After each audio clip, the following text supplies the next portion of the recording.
Okay, hello everyone, this is me Neha and मैं आप लोगों के सामने फिर से और एक बार आ गई हूँ स्लेट का प्रिपरेशन के बारे में। मैंने एक वीडियो अपलोड किया था slate strategy 2020-25।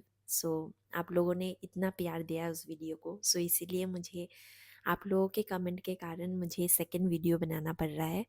So hope so ये भी वीडियो आप लोगों को उतना ही हेल्पफुल होगा जितनी आप लोगों को फर्स्ट वीडियो लगा है। मैं स्पेसिफिकली इस वीडियो पे लाइफ साइंस के लिए बात करना चाहती हूँ, क्योंकि मैं लाइफ साइंस मैं बैकग्राउंड से हूँ। मैं इस वीडियो पे लाइफ साइंस के बारे में बात करना चाहती हूँ। अगर आप लोग किसी और सब्जेक्ट से है, यही एग्जाम में किसी और सब्जेक्ट को टारगेट कर रहे हैं, then skip this video, this is not for you. But part A के लिए सभी के लिए सेम है, तो इसीलिए मैं बोल रही हूँ पार्ट ए के लिए यूजीसी का पीवाईक्यू सॉल्व कीजिए, या फिर यूट्यूब प्लेटफॉर्म में बहुत सारे चैनल्स पार्ट ए के लिए प्रिपेयर करवाते हैं स्पेसिफिकली फॉर स्लेट एग्ज़ाम।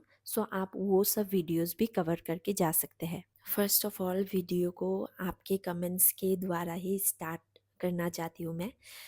मेरे पास ये है लैपटॉप। सो मैं आप लोगों के कमेंट्स खोल के बैठी हूँ। आप लोगों के कमेंट से मैं आप लोगों का आंसर देने वाली हूँ। पहला कमेंट आया था, बुक्स एंड साइट्स का रिकमेंडेशन चाहिए।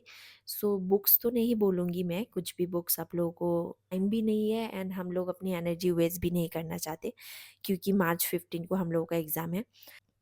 एंड और कमेंट्स आया है, जैसे कि आप लोगों ने बोला है कि पेपर 2 का प्रिपरेशन कहाँ से करें, and secondly high weightage units of life science क्या क्या होता है। आज मैं इसी के बारे में बात करना चाहती हूँ, सिलेबस के बारे में। एक्चुअली कौन कौन सा आप लोगों को प्रिपेयर करना है, कहाँ से प्रिपेयर करना है लाइफ साइंस का पेपर 2 के लिए। आज के वीडियो में इसी के बारे में बात करना चाहती हूँ। जैसे कि आप सब लोगों को पता ही होगा कि स्लेट का जो सिलेबस है, जो वेबसाइट में अपलोडेड है, वो सब CSIR का ही पैटर्न का है। इतना CSIR का यूनिट्स है, टोटल 13 यूनिट्स, वैसा ही स्लेट का ही सिलेबस है। मैं जो प्रिपेयर करके गई थी, मैं इतनी सारी टॉपिक्स प्रिपेयर करके नहीं गई थी। एंड मैं प्रिपेयर करके गई थी गेट का सिलेबस। मतलब गेट में जितनी ज़्यादा, मतलब इधर से जितनी भी मोर हाई वेटेज वाले यूनिट है, जैसे कि molecules and their interaction relevant to biology, जैसे कि ये बायोकेमिस्ट्री हो गया। बायोकेमिस्ट्री सबसे ज़्यादा वेटेज है। सेलुलर ऑर्गेनाइजेशन, बिकॉज सेल से स्लेट में बहुत बहुत ज़्यादा वेटेज वाले ये यूनिट है। Then molecular biology, cell biology, plant physiology, animal physiology, ये सब तो कॉमन है। And ecology and evolution. And बाद में आप लोगों को टेक्निक्स के बारे में पढ़ना है, लास्ट में मेथड्स इन बायोलॉजी। ये सब, यही मेनली आपका हाई वेटेज जो सब्जेक्ट है मैं स्लेट के बारे में, यही है। बाकी इतनी ज़्यादा कुछ नहीं है। ये सब सब्जेक्ट्स भी आप लोगों को CSIR जैसा इन डेप्थ पे पढ़ना नहीं होता है। ऊपर ऊपर से भी पढ़ के जाओगे just in the GATE level, तब भी आप स्लेट एग्ज़ाम क्लियर कर लोगे। एंड लाइक बायोमोलिकुल्स में, बायोकेमिस्ट्री में, जैसे कि carbohydrates, pathways and simple bonds, and like ये सब बहुत ज़्यादा इम्पोर्टेंट है। जैसे protein, structure of proteins, Ramachandran plot, ये सब आपका बहुत हाई वेटेज पोर्शन में आता है।